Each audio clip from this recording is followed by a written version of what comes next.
a questão é o seguinte, você tem um grande esquema que foi revelado nos últimos tempos, ficou mais conhecido pela Operação Carbono Oculto, mas como eu falei no começo do programa, são duas operações, uma é a Operação Carbono Oculto, a outra é a Operação Tanque.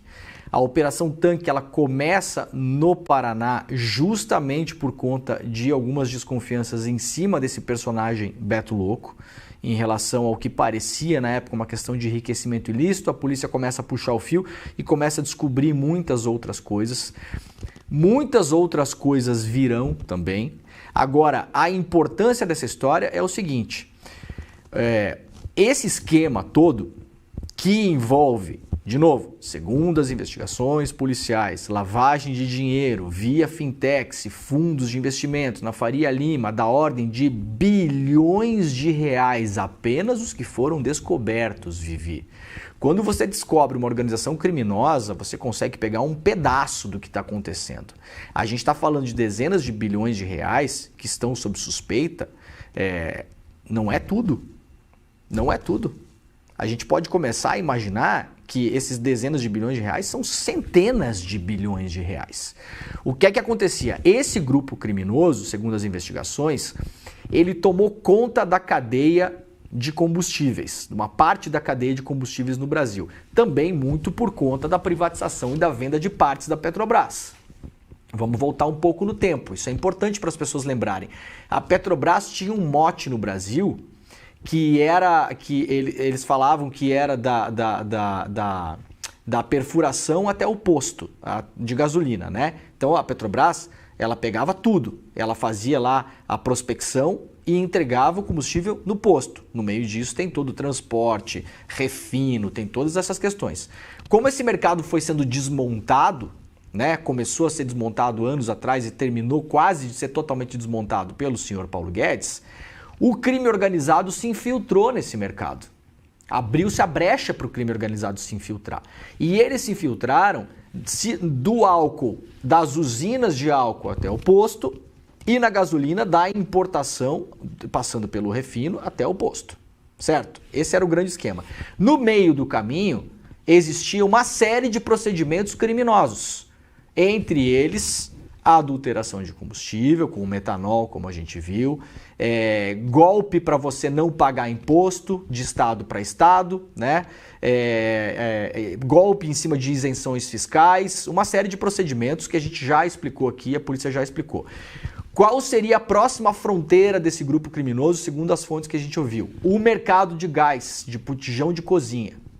Por quê? E aí o Flávio e a Alice, e a gente conversou com muitas fontes ao longo dessa apuração, eu falei com algumas pessoas do mercado também para tentar entender, dar o contexto da história, né? Porque a gente se perguntava, né, Flávio, por que os caras estavam indo para esse mercado, né? Parece uma coisa pequena, né? Botijão de gás. A gente olha assim, parece uma coisa que a gente até esquece que existe, né?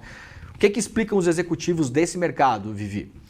A menor unidade de energia possível que uma pessoa pode ter no Brasil é o botijão de gás. O botijão de gás está em qualquer lugar. Lá no interior da Amazônia vai lá um barquinho levar um botijão de gás para a pessoa. Quem precisar de um botijão de gás no Brasil hoje tem. Esse mercado ele é concentrado em poucas empresas, tá? 4, 5, 6 empresas. Tanto é que a gente vai lembrar de cabeça, né? Tem até, sei lá, Liquigás, não sei o quê. Tinha os caminhãozinhos com musiquinha, lembra? Que ficava passando nas casas. Então a gente lembra das empresas, porque são poucas. Por que são poucas? Por uma série de fatores. Entre eles, o que foi ao longo dos anos acordado é que há uma questão de segurança. O botijão ele não pode explodir, o botijão está em todas as casas. Você imagina que começa a ter explosão de botijão de gás em tudo que é lugar, né? Tanto é que os acidentes com botijão de gás são muito poucos e geralmente são por manuseio incorreto das pessoas dentro de casa. Nesse mercado, esse esquema criminoso que entrou nos combustíveis estava tentando entrar no mercado de gás, que é um mercado bilionário de centena de bilhão de reais, a gente pode falar ao longo de muitos anos, é um mercado trilionário, é um mercado gigantesco. Qual que era o lobby? Por um lado, o lobby político para liberalizar esse mercado. Então, virar a várzea que virou o setor de combustíveis. para que qualquer um pudesse invasar gás em qualquer esquina, em qualquer tipo de botijão. Então não ia mais ter nenhum controle de qualidade de botijão, de troca dos botijões, onde esse gás está sendo envasado, quantidade do gás, qualidade do gás, se está tendo importação pirata de gás ou não, se é envasado fora do Brasil e trazido pelo Brasil de modo ilegal. Enfim, o lobby dentro do sistema político, que envolve políticos nessa apuração, como a gente já mostrou, aliás, o Antônio Rueda é presidente de partido, era para liberalizar esse mercado. Então, essa era a nova fronteira do PCC. E essa e biodiesel, são as duas. Biodiesel também está nessa história, porque biodiesel também já é um mercado onde aí qualquer fazenda hoje pode ter uma usina de biodiesel. Você planta soja lá e produz seu próprio biodiesel. O biodiesel tem um problema de mistura com água, por exemplo, que é um outro assunto que a gente vai abordar mais na frente, que vai começar a dar problema nos motores daqui a pouco, porque é um mercado que está também sendo pirateado. Nesse caso, o que o Flávio e a Alice descobriram?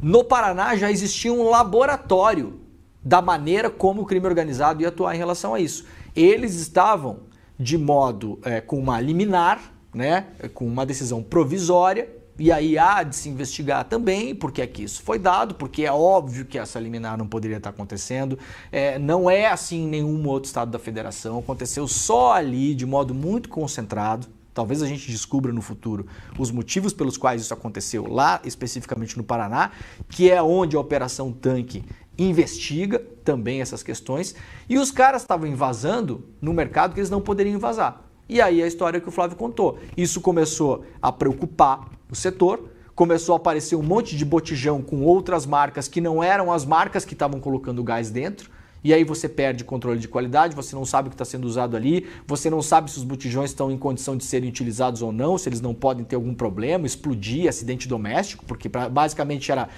um envasamento pirata legalizado, vamos colocar assim. E aí a história que o Flávio e a Alice descobriram é que, em determinado momento, os caras chegam para os grandes do mercado e falam, não, tudo bem, se vocês querem a gente fora do mercado, a gente pode operar, a gente tem aqui uma liminar para operar, a gente está operando, então vocês comprem a nossa empresa, né? Comprem e fechem, comprem e diluam em outra empresa, comprem e somem em outra empresa que vocês têm. Essa é a proposta que é feita para o mercado.